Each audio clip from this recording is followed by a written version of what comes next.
Network है वो digitally ये कोशिश करते हैं कि इंगेज करें और पूरी दुनिया में पाकिस्तान को कंट्रोवर्शियल करने की कोशिश करते हैं। अनफॉर्चुनेटली पीटीआई की लीडरशिप का सिर्फ एक ही गोल है, वो है कि मुल्क में अनारकी फैले, मुल्क में खुदा न खासा चीज़ों को कंट्रोवर्शियल किया जाए। आज तक पाकिस्तान की हिस्ट्री में मुख्तलिफ पॉलिटिकल पार्टीज़ की गवर्नमेंट गई, मुख्तलिफ पॉलिटिकल पार्टीज़ की लीडरशिप ने जो है वो कैदोबंद की जेलें, कैदोबंद की सोबतें बर्दाश्त की, लेकिन पाकिस्तान के लिए, कौम के लिए किसी ने बुरा नहीं सोचा। इन लोगों ने जब IMF का टाइम आया तो इन्होंने IMF को ख़त लिखे, उनको कांटेक्ट करने की कोशिश की कि पाकिस्तान की इमदाद बंद की जाए। मतलब इससे गिरी हुई हरकत और क्या हो सकती है कि इसका मकसद क्या होता? अगर खुदा न खास्ता पाकिस्तान की ये जो लोन बंद होता तो उससे खुदा न खास्ता एक दिवाली का एक चांस बन सकता था। जो लाखों करोड़ों लोग जो कि सरकारी नौकरियां करें उनकी तनख्वाहों का अज़ाब बनता, आपकी और मुल्क की मईशत में बोझ बढ़ता। अल्हम्दुलिल्लाह बेहतर हो नज़र आ रही है, असरात नज़र आ रहे हैं। आपकी स्टॉक एक्सचेंज ऊपर जा रही है। आपका इस वक्त पाकिस्तान में मौजूद जो आपके जो इंटरेस्ट रेट हैं वो कम हो रहे हैं, तो लोगों का एतमाद बहाल हो रहा है। जब भी पाकिस्तान में मईशत बेहतर अंदाज में जाएगी तो आप देखेंगे कि पीटीआई कोई ना कोई साजिश के ज़रिए सामने आएगी। और अभी आपने देख भी लिया कि पीटीआई के लीडरशिप में, जो इनकी सेकेंड टियर लीडरशिप में किस हद तक तजाद है। इनका हर लीडर, हर रहनुमा जो है वो अलग बयानियाँ दे रहा है। इनका हर लीडर, हर रहनुमा जो है वो मुख्तलिफ़ किस्म की बातें कर रहा है। इनकी आपस में एक यकसानियत नहीं है। अच्छा शकील साहब, पीटीआई तो 2022 से एक बयानियाँ लेके चल रही है, पाकिस्तान पे बार बार अटैक कर रही है, कभी IMF और कभी ये जब कोई किसी मुल्क का सरबराह आता है तो ये कैपिटल पे चढ़ाई करते हैं। तो क्या स्टेट इतनी ही वो वीक हो गई है कि जब जिसका दिल करे चढ़ाई कर दे? क्या पूरी दुनिया में वो प्रोपेगेंडा करें? हम कुछ नहीं देखिए जी, ये हमेशा इन्होंने प्लान तब करते हैं जब देखते हैं कि पाकिस्तान में कोई इंटरनेशनल विजिट हो। जब पहले भी धरना दिया था तब आपके चाइनीज़ प्रेसिडेंट आ रहे थे। उसके बाद भी इन्होंने जब भी कोई इंटरनेशनल डिग्निटरीज आते हैं तो ये कोशिश करते हैं कि इस्लामाबाद को इस तरह का मंजर पेश करें कि दुनिया में लोग आके बोलेंगे यार अब हम किस मुल्क के कैपिटल में जा रहे हैं जहाँ पे जो है सिर्फ और सिर्फ अनार की नज़र आ रही है। तो ये इनका एक सोचा समझा इनका प्रोपेगेंडा। और मैंने इसीलिए कह रहा हूँ कि इनका टारगेट जो है वो कतन तौर पर कोई पार्टी या कोई ग्रुप नहीं है। इनका टारगेट पाकिस्तान, ये पाकिस्तान को नुकसान पहुँचाना चाहते हैं। क्योंकि किसी भी अगर पॉलिटिकल पार्टी को नुकसान पहुंचाते हैं तो किसी भी गैर मुल्क की जो हमारे दुश्मन मुमालिक हैं उनको खुशी नहीं होगी। उनको खुशी तब होगी खुदा ना खास्ता अगर पाकिस्तान को कोई नुकसान पहुंचे।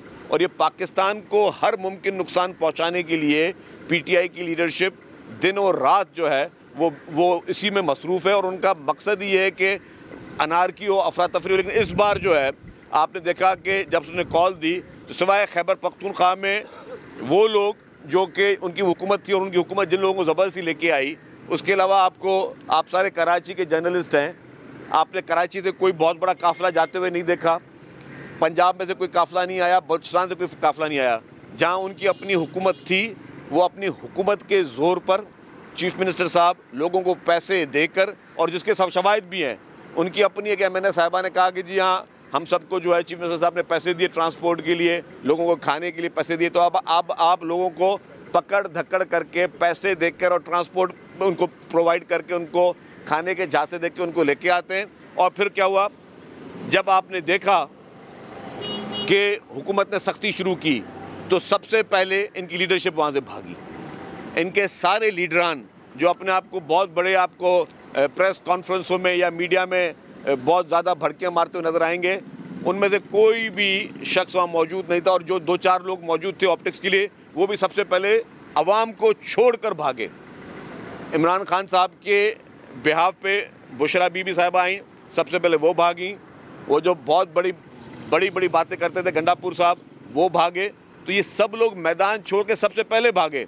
तो ये है इनकी कमिटमेंट, ये है इनकी आवाम के साथ जो बातचीत की है। अच्छा, गंडापुर साहब ने पिछले दिनों एक तकरीर करते हुए कहा कि 12-4 चिनार के अवल जहाँ सैकड़ों लोग मर रहे हैं, उनका जो बंदूक उठाता है वो गद्दार है, जो हुकूमत के खिलाफ नारा लगाता है या हुकूमत के खिलाफ कोई कार्रवाई करता है वो गद्दार है। लेकिन वो खुद जब पाकिस्तान की कैपिटल पर हमला करते तो ये क्या है? अच्छा, अब मैं आपकी वो 12 चिनार वाली बात पे कह दूँ, गंडापुर साहब ने किसी असेंबली के फ्लोर पे शायद एक बड़ी तकरीर की और तकरीर में कहा कि हम लड़ेंगे, हम कमज़ोर नहीं हैं, हमारे पास हथियार भी हैं, हमारे पास पैसा भी है। यही लफ्ज़ थे उनके कि हमारे पास हथियार भी है, हमारे पास पैसा भी, हम लड़ेंगे।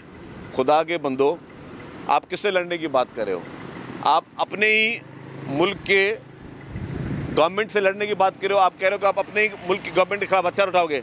अगर गंडापुर साहब आपको ये हथियार उठाने हैं तो आप उन दहशतगर्दों के खिलाफ उठाएं हथियार। जो आप कहते हैं आप कमज़ोर नहीं हैं, आप डरपोक नहीं हैं, आप बहुत हिम्मत वाले हैं, तो वही हथियार जो आप हुकूमतों के खिलाफ उठाना चाह रहे हो, वही हथियार आप उठा के उन दहशतगर्दों से लड़ो जो आपके जहाँ पे आपकी हुकूमत है वहाँ पे गरीब लोगों को, आम आदमियों को मार रहे हैं, जो पारा चनार में दहशतगर्दी कर रहे हैं, ये जो बाकी बन्नू में दहशतगर्दी कर रहे हैं, बाकी जगहों में दहशतगर्दी कर रहे हैं।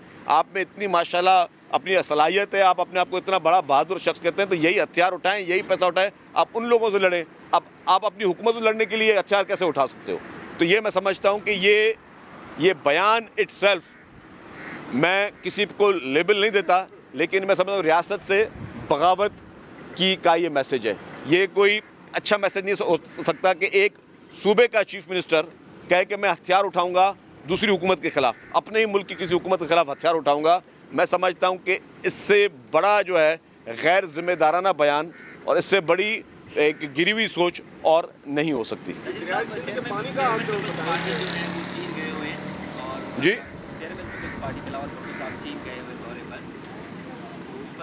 अच्छा जी, और बात करें सर, के पानी के हवाले से बता दें कि ये दरिया सिंध के पानी का क्या फिर कोई मसला उठा है? देखिए 2 साल के बाद देखिए जी, पानी के इशू पे चीफ मिनिस्टर साहब ने एक अपनी क्लियर पॉलिसी दी है। चेयरमैन पीपल्स पार्टी साहब ने जो है, चेयरमैन साहब ने वो भी अपनी एक पॉलिसी क्लियर दे दी है, तो पीपल्स पार्टी का मौक़िफ़ जो है वो अटल है। अच्छा, पीटीआई की जो फाइनल कॉल थी, बतौर एक सियासी कारकुन के आप क्या समझते हैं कि वो फाइनल कॉल उनको उनके सियासी इख्तिताम की जानिब बढ़ी या फिर फाइनल कॉल से फ़ायदा हुआ?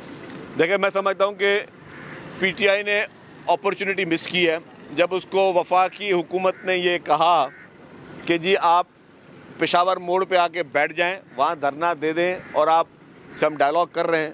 तो उन्होंने कहा ना हम डायलॉग करेंगे, ना हम आपके कहने वहाँ बैठेंगे। इन्होंने जानबूझकर उस मुकाम पर गए जहाँ पर इन्होंने कंट्रोवर्सी पैदा की और इसका सबसे बड़ा नुकसान जो है वो पीटीआई ने खुद दिया। मैं समझता हूँ कि पीटीआई की जो सेकंड टियर लीडरशिप है वो खुद इमरान खान से मुखलिस नहीं है। पीटीआई की सेकंड टियर लीडरशिप जो है वो खुद चाहती है कि इमरान खान अंदर रहे जेल में, ताकि उनकी दुकानें बाहर जो हैं वो चलती रहें। अगर वो बाहर अगर आ गए इमरान खान, तो फिर ये जो सेकंड टियर लीडरशिप है उनकी दुकानें बंद हो जाएंगी। जो पीटीआई है, तहरीक इंसाफ, बड़े दावा करती है, आजकल वो कहाँ, इस पर क्या तबसरा करेंगे? देखिए जी, सिंध में आप देख रहे हैं कोई पकड़ दकड़ नहीं है, किसी को गिरफ्तार नहीं किया जा रहा, किसी को के खिलाफ कोई जो है वो नहीं हो रहा, लेकिन उसके बावजूद जो है वो पीटीआई यहाँ पे है ही नहीं। आपने खुद देख लिया कि पीटीआई की अगर यहाँ पे होती तो इतनी बड़ी फाइनल कॉल थी और वो फाइनल कॉल इमरान खान को छुड़ाने की थी, तो उस इमरान खान को छुड़वाने की फाइनल कॉल में कहाँ गए पीटीआई के वर्कर्स? वो क्यों नहीं यहाँ से निकले? Thank you.